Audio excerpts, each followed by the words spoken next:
All right, welcome everybody to the Mary Jane Mack Show. I am producer Benny filling in for just moments. I guess a momentary intro here for Mary Jane. And of course, we have guest hosts filling in today. It's going to be Jeff Howler. All right. Oh, let me get your microphone on there. I got lots of little buttons over here to push. So you are filling in for today. Get your mic a little bit closer to you. Bring it in on you. There, we can hear you. Good. Much better. So you're going to be in the studio today discussing about a wonderful method in store for us. And, of course, we hope Mary Jane is doing well. She decided to take the day off, but welcome to the studio. Yeah, thank you very much. Mm-hmm. So what are we going to be talking about today? Today we're going to be speaking about a method that's a very modern neuroscience approach to helping people develop awareness, self-awareness, and maybe having a new definition of what we might call health. Okay. So that'll be the story of the day. This venture for me started in 1972 when I was a university-level athlete. It's okay if I just have a sense that I'm talking with you? Absolutely. That's what we're here for. Yeah, that's good. Let's bring it out. A conversation. You got it. So in 1972, I went to a class at the university I was at, and it was a speech class. And in the class, my professor had been to a workshop the previous weekend with Dr. Moshe Feldenkrais of Israel. And he brought 10 minutes of what he'd learned on his weekend workshop into our class. And I had been a university-level athlete in the sense that if you can imagine 72, 82, 92, whatever year you want to imagine it, you can imagine that most of our training was hard work with a lot of effort, with a lot of hours of drills that were taking place over and over again. And in those few minutes that I was with my speech professor, and he brought this method, the Feldenkrais method, into the room, in 10 minutes of a silent, internal, sensory motor exploration, I was able to do something. I was able to turn myself 90 degrees further than I could previously turn. What was a simple way of turning became that I didn't turn very freely. All of a sudden, I had a sense of a range of motion that was astounding to me. And there was more implicit intelligence in those 10 minutes than anything I'd experienced in the 5 years of beating my brains out, basically, as a university-level athlete. And that process, those 10 minutes, has led me to almost 40 years. Actually, since 1972, it's 47 years of an endless fascination for how do we become aware of ourselves. And is there a modern way to examine becoming aware of ourselves?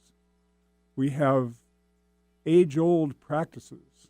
The mindfulness tradition at this point in time that's coming through is based in practices that are 3,000 years old. The yogic practices are based in long-term practices.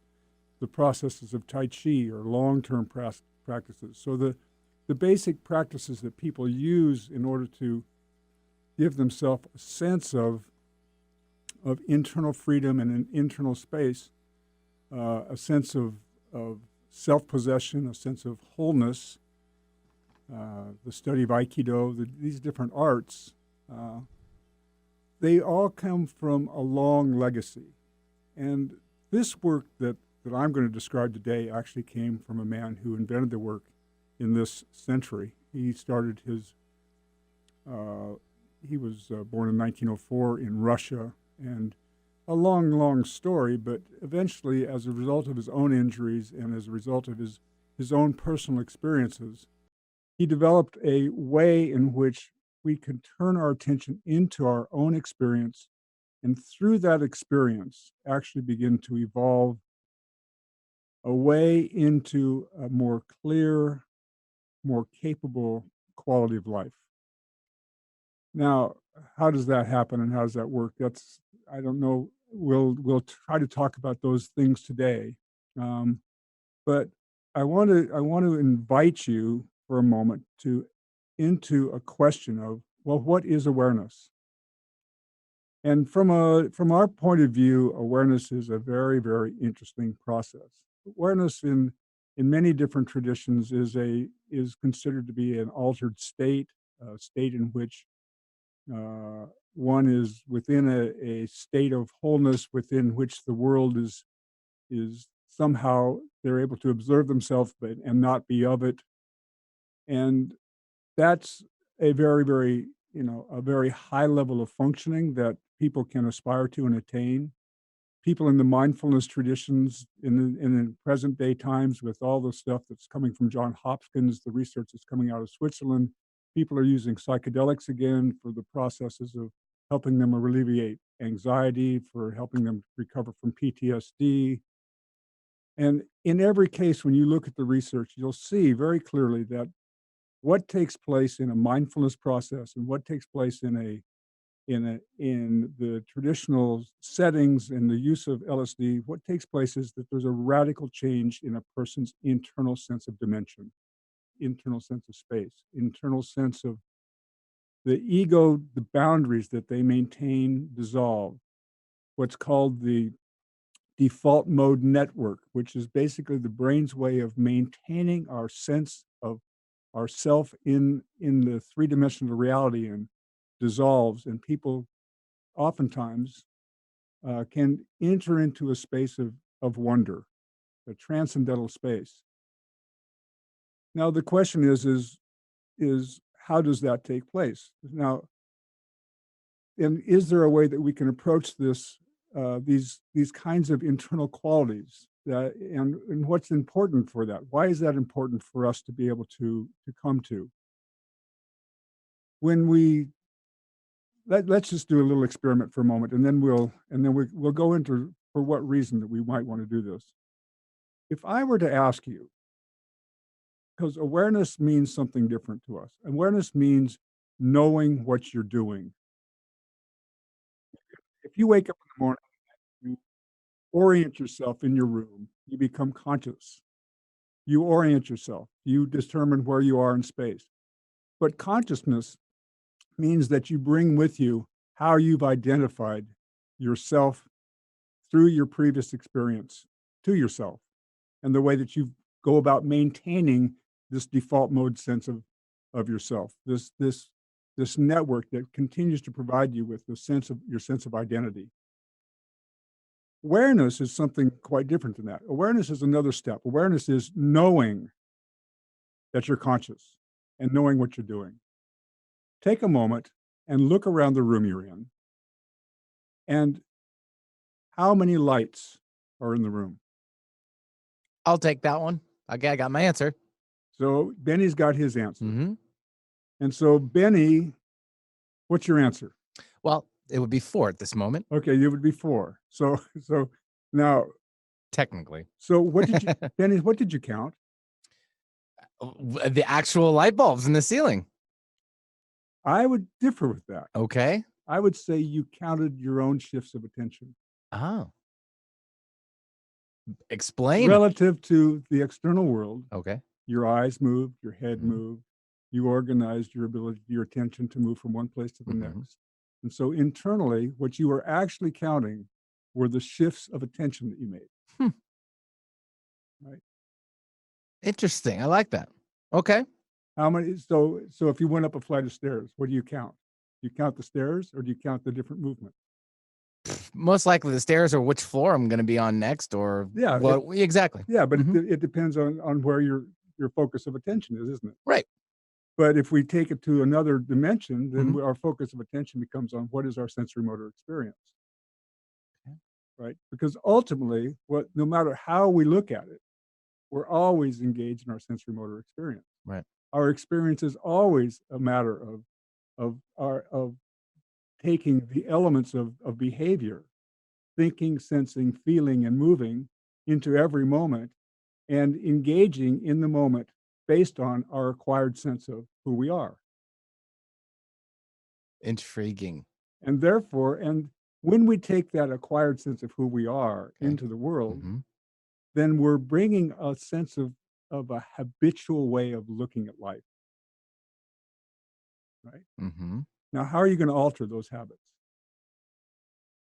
I'm up for ears. That's what I'm listening. Well, that's what every major therapy, that's what every major tradition, every single process that has to do with the question of what is awareness and for what reason do we seek awareness, Right.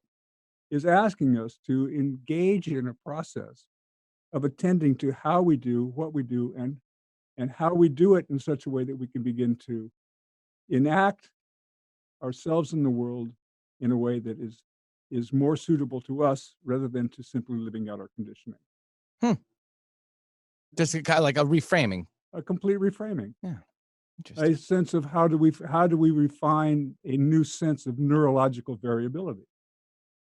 How do we acquire something that we've never really acquired before? We could ask the question, what's learning? It's not learning until you acquire new behavior. For the most part, people don't really learn. Mhm. How do we acquire the sense of self that we have? Our nervous system is built, absolutely built to learn. It is built to be a part of the environment. And when we come into the environment, the first thing we encounter is gravity. And then we encounter being a part of a family and being a part of a culture and being a part of a society. And we have to take in every single aspect of everything that's around us as a part of our ability to survive. And for the most part, if we look at our early life, our ability to acquire the attention we need, we become very, very skillful at doing what we need in order to provide for our own self-maintenance. Right. And it's not long if we were to go into the science of it, but it's not very long before we become identified with that. Mhm. And that network, that default mode network, Sure. becomes our preferences for how we live our life. Okay. And it's necessary for us to have a stable sense of safety within that life. If we look very carefully at our limbic system, which is our midbrain, then we spend an awful lot of our life doing whatever we can to maintain our own sense of safety. Anything outside of that sense of safety, even if it's better for us, will be co-opted Hmm. to return us back to what we've known as safe. And we like to stay safe. We like to stay safe, and biologically, for our sense of self-preservation, we must Mhm. stay safe. Perfect. Well, let's hold it right there. If you're just tuning in, you're listening to the Mary Jane Mack Show. We have guest fill-in host Jeff Haller here today, and he's also talking about the Feldenkrais method. Yep. Make sure I got that right. Yes, Feldenkrais. correct. Okay, Yep. it's a modern sensory motor approach to health and wellness. I know we're just barely getting across the surface of it right now, but we're going to take a quick break. We'll be right back with more with Jeff and so much more. Haller with the Feldenkrais method, and we're deep diving really hardcore into this one, and it's all about modern sensory motor approach to health and wellness. A little information about you, Jeff, we can give out on the air if we want to, after the show's over. Of course, we want to get a hold of you. How do we do that? You can reach me at insidemoves.org. Okay. And if you want information about the Feldenkrais method, you can find that at feldenkrais.com. Okay, and that's FELDENKRAIS.com. We'll give it out a couple more times throughout the show. So why don't we just continue on where we left off? So we were, if I remember correctly, that long ago, but if I remember correctly, we were talking about how we form our sense of identity. Right. Okay. And the ways that we maintain a sense of self-preservation, Safety and security. Mhm. safety and security, Sure. and the sense of self-preservation. Okay. Yeah. And of course, all of us have had in our lifetime many, many perturbations. Mhm. Yeah. So every emotional wound, every physical injury, every process that has led us to some sense of the necessity for self-preservation, for self-protection, Okay. every process that has to do with compensation means that we begin to wear our history like a fabric. Yeah. It means that we gain a neuromuscular tone that we sense this is who I am. And anything that alters that sense of compensation or that sense of tone for ourselves, Okay. that preferential quality that we sense in our hands and our skin and the way that we move, this way of being identified, anything that alters that, for the most part, is considered to be in this first place, a threat to our sense of well-being. And we're not going to give up that identity easily because it's the way we know that we can survive in the world. It's a highly, highly refined and evolved process. No matter if the process is killing us, we're going to maintain it because it's the best that we know. So the question becomes is how do we intervene with that? And what kind of processes do we have to go through if we're going to actively intervene in those situations? The the people who experience trauma in their life, absolutely, at the moment of the situation in their life, they must evolve the necessary habit structure to protect them from further harm. And the system is wise to do so. Hmm. Now, but the question is that kind of habit structure, that kind of trauma is carried forward in lifetime in the very way that we wear the fabric of ourselves. To look at trauma simply is to say that trauma is a situation in which we didn't have the resources to meet it at the time. We didn't have the necessary internal resources. We didn't have the necessary knowledge. We didn't have the necessary skills. And generally, trauma has happened to us in a situation where, whether it be automobile accidents, which create tremendous physical trauma, or emotionally abusive situations, the system must do whatever it can to preserve itself. And what happens in those situations is that we begin to have this sense of self-preservation and self-protection that we carry with us, and so that anything in the environment that even comes close to portending a similar situation has been calibrated within us to respond in like kind that we did before. And the question is how do we learn to recalibrate? Hmm. How do we absolutely within ourselves learn to recalibrate and have a moment's pause that when we recognize the sensation rising of this event, of our reaction to the moment, to have a moment's pause and to actually find the means in the environment and within ourselves to have an alternative to that process that was necessary at the time that we created it, but probably doesn't serve us now. Hmm. Okay. Very, very little of what, if, say, for example, I'm damaged at the age of 12, my 12-year-old response at that point in time is probably not going to serve me as an adult. It's very, very easy to be a, a child disguised as an adult. In other words, to keep bringing my teenage acumen into my adult life, it doesn't serve me very well. Yeah. The self-protection that I needed at that point in time, the self-preservation I needed, doesn't serve me well. Hmm. Have I evolved new resources that I can actually bring to the environment? I cannot bring those resources into the environment if I continue to have the reaction, the immediate calibrated reaction in my nervous system. Yeah. So then the question is how can I learn to intervene? And people do many, many things and to intervene, and they're all all very effective. As our friend Rumi says, there are hundreds of ways to kneel and kiss the ground. Yeah. So the question is there a modern, efficient, effective way of intervening Hmm. that that doesn't take us through the endless cycles of a therapeutic processes in some ways? Uh, I don't have time to go into the history, but one of Moshe's first books that he wrote in 1949, Moshe Feldenkrais, was actually a letter to Sigmund Freud saying that he thought that Freud's ideas on psychoanalysis were ineffective. Because what's neurosis other than the process of bringing your habitual life forward without your knowing that you're bringing it forward? Right. That's a neurotic Thought. activity, Hmm. right?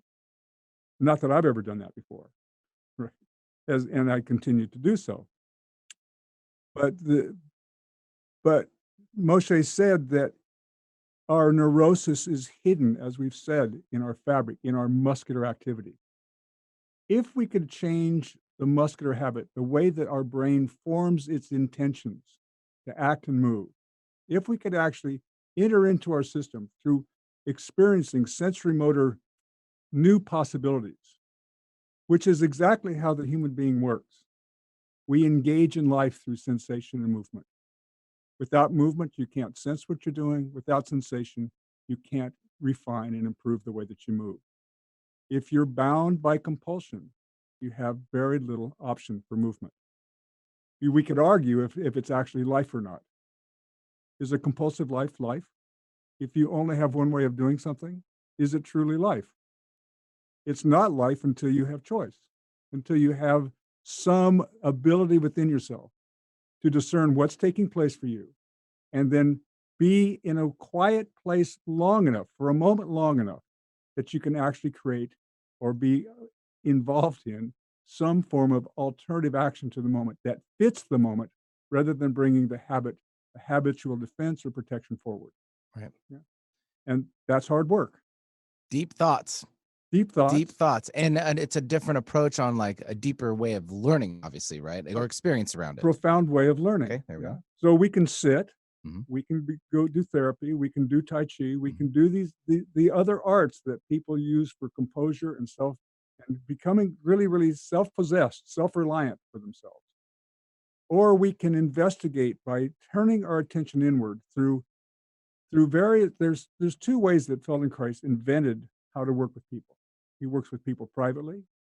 And so I have a clientele of people that come to me. Mary Jane has been a client of mine for almost 20 years, 30 Mhm. years, something since the early 1980s.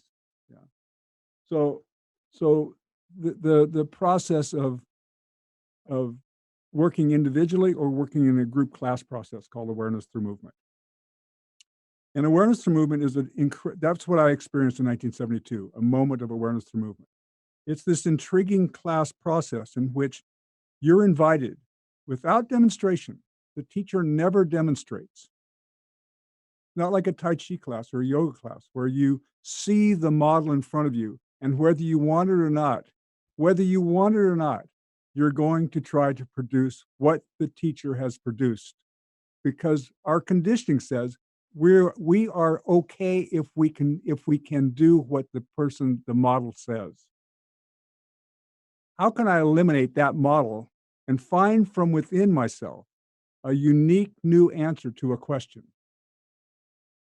Formulating it from yourself. Formulating Right. it from yourself, from Given. within your own experience. Mhm. So, an awareness through movement class invites you to quietly explore how you function in the world. Mm. And it may simply be, how do you roll your head? Right. How do you turn your head from right to left? Right. How do you roll from your front to your back? It could look in a sense like a yoga class, in the sense that you're on the floor, you're on a mat, and you're invited to involve yourself in a series of questions, in which then the questions are open-ended, in which the only place that the answer can come from is from your own experience. Hmm. Wonderful thoughts for sure. And you know what? We're right on that bottom of the hour break. Let's go ahead and take that if you don't mind, Jeff. Yeah. And guest host filling in today is Jeff Haller. He's all about the Feldenkrais method. It's a modern sensory motor approach to health and wellness. Of course, we're featuring him on the Mary Jane Mack show today. That's why you don't hear her. She's out on some business. So we'll be right back with more from Jeff and more about the Feldenkrais method. Fill-in host today is Jeff Haller, and he's all about the Feldenkrais method. It's a modern sensory motor approach to health and wellness. We are in deep thought, and a little bit more about you, Jeff. And again, how can we get a hold of you? Through insidemoves.org. Say that one more time for me, if you don't mind. INSIDEMOVES.org. Okay. And in the United States, there are approximately 2,000 practitioners of this art, the Feldenkrais method. And you can find out information about the practitioners in your area by going to Feldenkrais, FELDENKRAIS.com, Great. Feldenkrais.com. And again, yours was insidemoves.org. InsideMoves.org. Got it. Yes. All right. Well, we can. Let's also do this. If anyone would like to join us for a quick conversation, let me give out a phone number too. We'll kind of slice you on in if that's okay with you, Jeff. Sure. It's 800-930-2819 is the number. 800-930-2819. If there's anybody in the audience out there who's done or been involved with the Feldenkrais method and has a story to tell, Perfect. that would be great to have them join us. We'd love to have you. Yep. So let's just jump right back in where we left off. Well, so we were talking about this process called awareness through movement. Right. And let's just say that the process of awareness through movement is a process to help you reweave your sense of how you relate to reality. To reweave it. It's not a situation where you're sitting with a teacher in front of you, and because of their capacity, you awaken, you you find yourself in empathy or tied to a state that they're in. The entire process is evolved for you to evolve that state within yourself, to find within yourself the hidden capacity that's within you, to uncover the layers of, of of angst or pain or difficulty, anything that's affected your physical integrity, anything that's affected your sense of emotional dignity and your health, and to uncover it in such a way that you actually leave class with a functional capacity and a sense of wholeness in a way of actually in the way that you act and move and walk and speak and the clarity within which the muscular habit and tension that you've carried with you all your life dissolves for a few moments Hmm. so that you can have a contrast into what's possible. And so it becomes a practice. It becomes a real study, a A real sense of deep self-study. like a sense of melting away from A the obvious melting to yeah. right. It's a misnomer. If you go to sports psychology, they'll say to you that your sense of confidence is based on your success. I would say that's a false idea because there's no way in the world you become a first-class athlete without making tons and tons and tons of errors and mistakes. And failures and stuff. Yeah. Yeah. So where's your confidence within yourself? If you're how do you withstand all the mistakes you make if you don't have a sense of presence within yourself, a sense of wholeness within yourself that can withstand those mistakes? And the truly, truly great learners know how to live in their mistakes and to come clean with their mistakes and live in their mistakes and to continue to evolve themselves based on the learning that they make from their mistakes. Yeah. But you have to have, again, a sense of self-possession and a sense of self-reliance. And so the question is how do you go about finding that? Do you find it through an assiduous practice that you do over and over again? Yes. It could be a meditative practice, it could be your yoga practice, it could be your Tai Chi practice. But there may be something that's even more capable clever, which is how do you go inside yourself and discover exactly when I start to make the movement of rolling onto my back, how do I initiate the movement? Well, why is that important? Because you roll onto the back in the way that you have habitually rolled all of your life.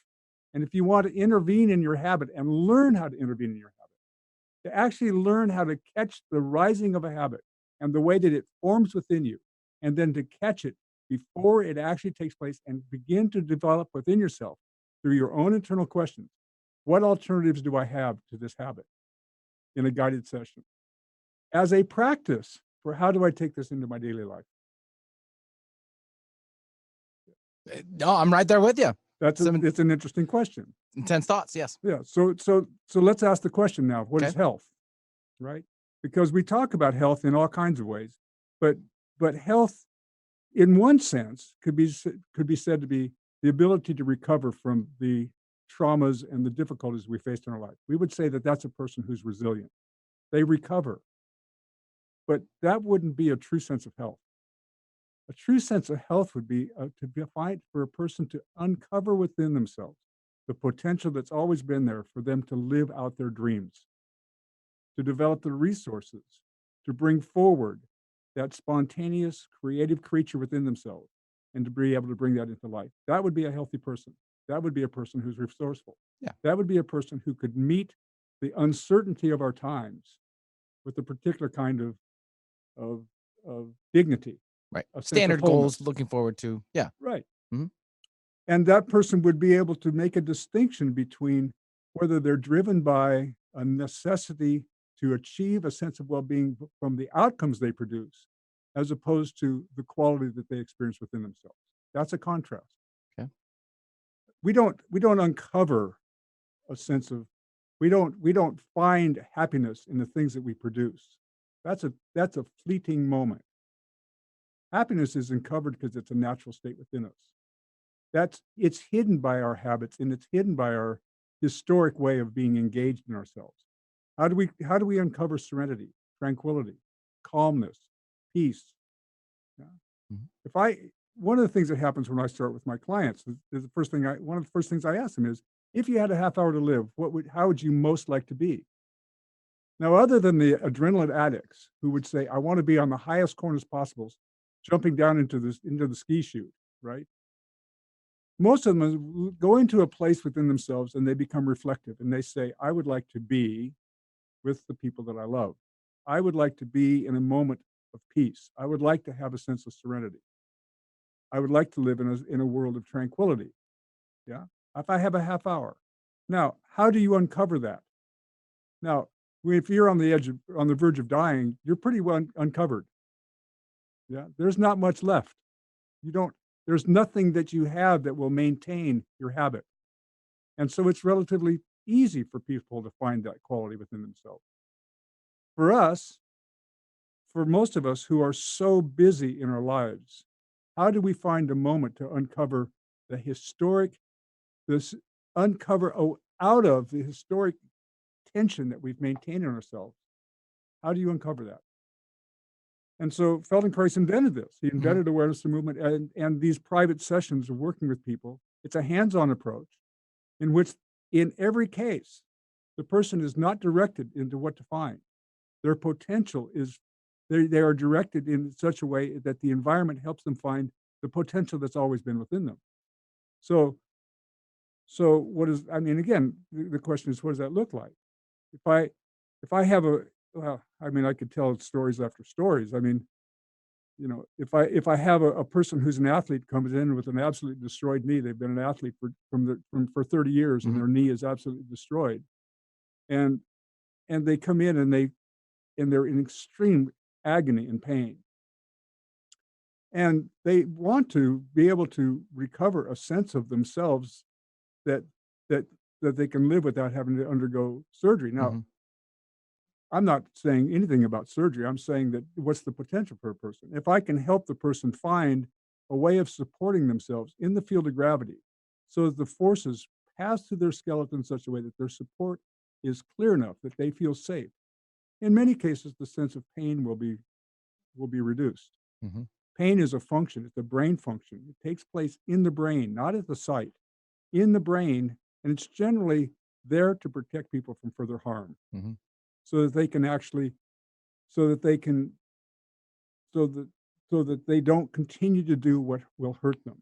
So it's moving through the structural pain and more of the emotional pain that could be in there too, right? Absolutely. And moving it and trying to pull it out or getting down to it. Yeah. So I worked with this woman and I helped her come to stand, and she actually came to stand in such a way that she was comfortable, and she came another session a week later and came into a place of standing. And then, of course, here she is. She's standing, she's comfortable, and she's invited. Her soccer team is shorthanded. And so what does she do? She goes out and plays an 80-minute soccer game on this knee where she's just beginning to learn like a neophyte how to find support for herself. And of course, her system rejects the idea of being in that kind of activity because it has the potential to harm her. She comes back again in excruciating pain. So I work with her one more time in a particular way that we work. And I can't describe this on the radio. You'll have to find a practitioner to experience this. You can look up on YouTube, and you could go and you could watch, you could look me up on YouTube, Jeff Haller, and there's a woman that I'm working with, a woman named Dorothy, who's had a terrible fracture of her foot. She's a ballet dancer. You could watch me work with her, help her recover her sense of function. So you could look up Jeff and Dorothy on YouTube. But so I work with this woman. Now this woman gets up from the session, and you could watch and you could see that she was in a transcendent place. She was not in the space that she had come in agony. She was quiet. She had a beautiful peace around her face. And she said to me, this, and it's so interesting. She said to me, "This is the happiest I've ever experienced myself in my life." Happy. She had somehow, in all of this, she'd uncovered a state of happiness. Yeah. And then she said, "But the pleasure of playing soccer means more to me than being happy." Now, again, here we are. We're in this contrasting place. Right. The whole process, obviously, of course, I still play basketball at times. I'm 70 years old. Yeah. The fun of making passes and being on the floor and understanding the game, it's delightful, right? But if I had to choose for the quality of my life, whether basketball is enjoyable, but it's not the state of happiness. It's not the state of being calm or being self-possessed. I can go to the basketball and keep that quality in such a way that it becomes, I can play with curiosity rather than being driven in the way that I was when I was a university athlete. Right. and it's a whole different world of entering into the expression. It becomes a different way of interacting with every person I meet Right. to the degree that I'm capable of bringing that into life. I've always thought that it was funny when people would talk about wanting to be enlightened. If you really look at the word enlightened, enlightened is a past tense word. Yeah, formally. Yeah. Hmm. So it's not in the gerund form. I want to be continually awakening myself moment by moment by moment. And what's the most effective and efficient practice I can be involved in for paying attention to myself and learning how to pay minute attention to the details of my life? And where am I going to learn how to do that? In a concrete, pragmatic way that's not airy-fairy, that's not driven by an external person, but basically driven by someone who creates an environment where you ask yourself your own questions. How do I learn to make distinctions Right. in such a way? Because it's interesting. The function of my highest, most modern part of my brain, my forebrain, yeah, the function of my forebrain is first and foremost to be able to make distinctions, to note differences. Right. You couldn't wine taste without being able to make discernments. Yeah. You couldn't learn to make these distinctions. That's the forebrain's capacity to make distinctions. You can't learn without being able to make distinctions. Actually acquire new behavior. That means you have to be able to discern when you're going into the old habit. But the other functions of the forebrain are really interesting.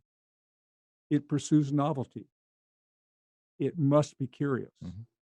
And it's the source of our imagination. Hmm. That's our human potential. Yeah. Well, let's pause it right there for our last break of the hour. You are listening to the Mary Jane Mack Show. My guest fill-in host, or guest today, I should say, is Jeff Haller. He's all about the Feldenkrais method. It's a modern sensory motor approach to health and wellness. We can also find him at insidemoves.org. Is that correct? All right. And we'll be, and if you'd like to join us, maybe have a story to tell and share about the Feldenkrais method yourselves, the phone lines are open at 800-930-2819. And we'll be right back with more with Mr. Haller. Jane Mack Show being brought to you by the Transformation Talk Radio Network. My guest host and fill-in guest, I should say, is Jeff Haller. He's with the Feldenkrais method. And it's a modern sensory motor approach to health and wellness. And he is again filling in for Mary Jane. If you'd like to join us, we have a little bit of time left in the show if you have a story to tell really fast, we'd love to bring you on. 800-930-2819. 800-930-2819. We can also reach Jeff at his website. Write this down, folks. InsideMoves.org. That's InsideMoves.org. So we were discussing it. We had a great story about the soccer player going to a certain area of happiness, but yet there was another happiness that it was even going back to the soccer, but for being the moment of being with you, that was a sense of passion and happiness that person has never been in before either. Right. So it's a difference between, suspected reality and real reality. Yeah, it really is a distinction between how we've historically acquired a sense of meaning for ourselves, right, as opposed to caring for the quality of our, an attention to the quality of our own experience. And if our experience is externally directed, to having a sense of reward based on something that I experience in my external world, or can I find a sense of personal wholeness and fulfillment within my own experience? right. We have to, no question, take care of our personal survival needs. We have to protect ourselves from the perturbations that we've had in our life and the injuries and the compensations that we carry. We have to do that. But it's always an interesting question as to how do we find within that a sense of our own individual wholeness? And that's the question. And what the Feldenkrais method offers is a practice for that, a very clear modern practice.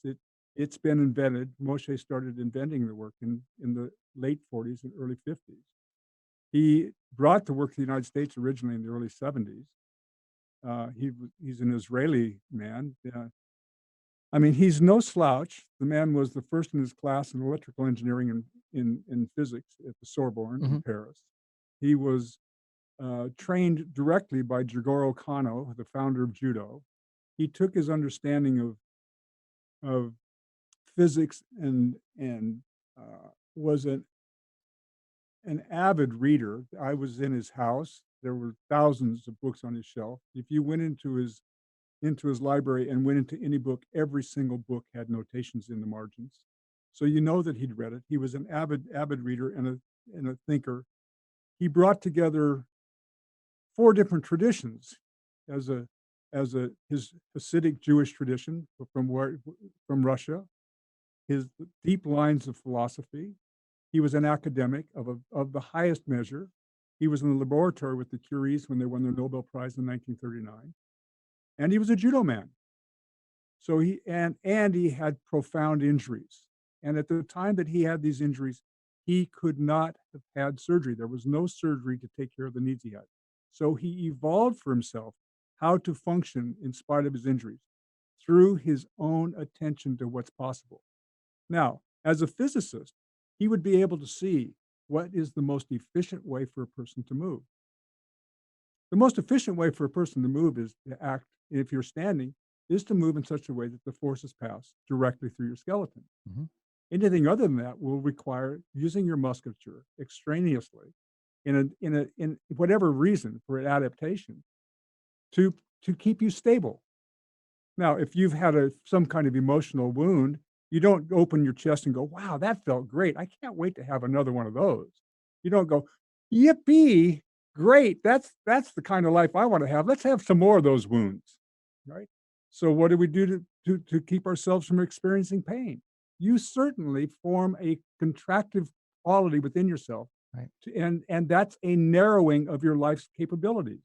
It's a lessening, it's a reducing of your sense of what is safe for you to do in the world. You're not going to be able to be in this definition of health, to live your unavowed dreams, right? Because your own self-protection is there to protect you from being hurt. If you're going to live your dreams, you're going to have to go outside of what's known as safe. You have to be outside of the paradigm of safety. So then the question is how will you find a practice that you engage in for yourself? No one offering you anything other than what you find within yourself. But to create the environment for you in a safe way, for you to find within yourself a potential that you didn't know that you didn't know. Right. And so those are the questions that we ask in the Feldenkrais method. How do you come to know what you don't know is possible for yourself? Right. And there's nothing airy-fairy. There is nothing. It is absolutely pragmatic and concrete. Pay attention precisely in the moment. What do I do? Right. How do I do it? How did I initiate that? And then how do I intervene in my own historic capacity to find something that I didn't know before? Right. And how does that new sense of those new notes create a new symphony within me? Perfect. There you Those are go. some great words of wisdom, in-depth conversation we've had on the Mary Jane Mack Show today. Unfortunately, we're all out of time, Jeff, and it's Jeff Haller. He's all about the Feldenkrais method. And if you want to learn more about that, we can instruct people to go to insidemoves.org. And to feldenkrais.com Okay. for And that, practitioners in your area. there you go. And you can, it's spelled Feldenkrais. And loved having you here. Pleasure to have you, Jeff. And Mary Jane is super happy to have you fill in. Great. And you're welcome back anytime for the Mary Jane Mack Show. Benny, it's always a pleasure to be here with you. Perfect. All right. Well, that'll conclude it for today, folks. We'll catch you next month for the Mary Jane Mack Show. Have a great day.